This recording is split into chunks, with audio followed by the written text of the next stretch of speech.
नमस्कार दोस्तों, कैसे हैं आप सभी का स्वागत है मेरे YouTube चैनल वैदिक सेंट्रल में। आज मैं आपके लिए लेकर आई हूँ दशहरा और विजयदशमी की पौराणिक कथाएं। पौराणिक कथा शुरू करने से पहले उसके बारे में थोड़ा सा जान लेते हैं। अश्विन माह की कृष्ण पक्ष की दशमी को माता दुर्गा ने महिषासुर का वध किया था और भगवान श्री राम ने दशानन रावण का वध किया था। यह अच्छाई की बुराई पर जीत का दिन था। इसीलिए इस दिन दशहरा और विजयदशमी का पर्व मनाया जाने लगा। इस दिन आयुध पूजा के साथ माता दुर्गा और श्री राम की पूजा भी होती है और रात को रावण दहन करने के बाद विजयोत्सव मनाया जाता है। अब जानते हैं दशहरा की कथा क्या है। वाल्मीकि रामायण के अनुसार अयोध्या के राजकुमार श्री राम को 14 वर्ष का वनवास हुआ। उनके साथ उनके भाई लक्ष्मण और पत्नी माता सीता भी वन में रहने के लिए गए। एक दिन माता सीता का अपहरण करके रावण उन्हें लंका ले गया। भगवान राम ने ऋषिमुख पर्वत पर अश्विन प्रतिपदा से नवमी तक आदिशक्ति की उपासना की थी। उसके बाद भगवान श्री राम इसी दिन किष्किंधा से लंका के लिए रवाना हो गए।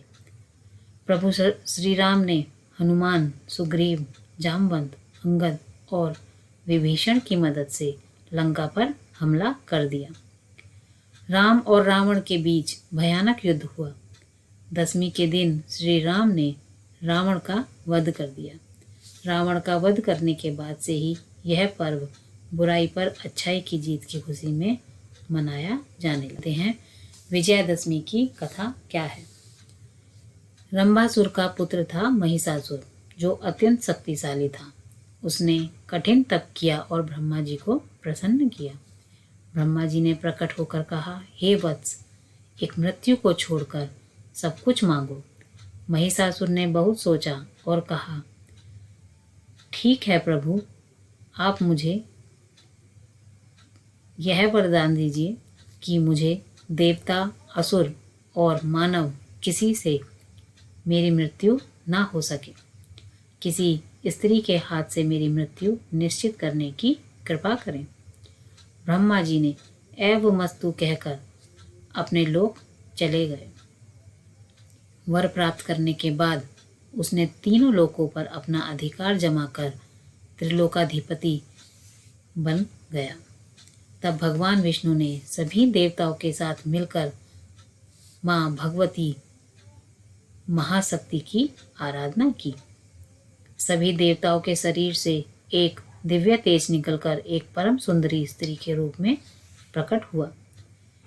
हिमवान ने भगवती की सवारी के लिए सिंह दिया तथा सभी देवताओं ने अपने अपने अस्त्र शस्त्र महामाया की सेवा में प्रस्तुत किए।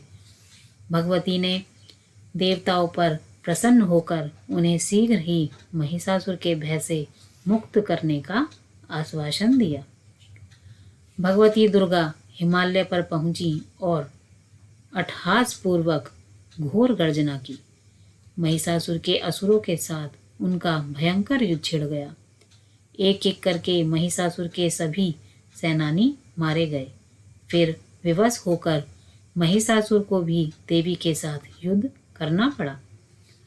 महिषासुर ने नाना प्रकार के माइक रूप बनाकर देवी को छल से मारने का प्रयास किया, लेकिन अंत में भगवती ने अपने चक्र से महिषासुर का मस्तक काट दिया।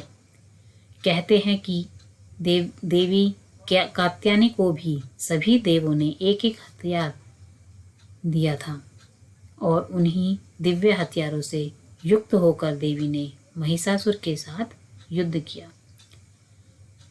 देवी माँ का युद्ध महिषासुर के साथ 9 दिवस तक चला और 10वें दिन उन्होंने महिषासुर को मार दिया। तभी से यह दिन विजयदशमी के दिन पर मनाया जाने लगा। तो अभी आपको मैं बताने वाली हूँ दशहरे के त्यौहार का महत्व। दशहरा का त्यौहार हमें सिखाता है, बुराई चाहे कितनी भी शक्तिशाली हो, अंत में सत्य और धर्म की जीत होती है। भगवान राम की जीवन गाथा हमें धैर्य, करुणा, त्याग और कर्तव्य निष्ठा का महत्व सिखाती है। दशहरा न्याय की जीत और नारी जाति के अपमानकर्ताओं का संहार करना सिखाती है। दशहरे के दिन कुबेर और देवी लक्ष्मी की पूजा करने से घर में धन की कभी कमी नहीं होती। विजयदशमी के दिन माँ दुर्गा का विसर्जन भी किया जाता है। दशहरे के दिन रामलीला का आयोजन भी किया जाता है। इस दिन रावण, मेघनाद और कुंभकर्ण जैसे राक्षसों के पुतले जलाए जाते हैं और आतिशबाजी की जाती है। यदि आप सभी को मेरी ये दोनों कथाएं पसंद आई हों तो जल्दी से मेरे चैनल को लाइक, शेयर और सब्सक्राइब कर दीजिए और कमेंट्स में लिखकर बताइए कि दशहरा और विजयदशमी में आपको क्या अंतर पता चला। Thank you so much watching for my channel.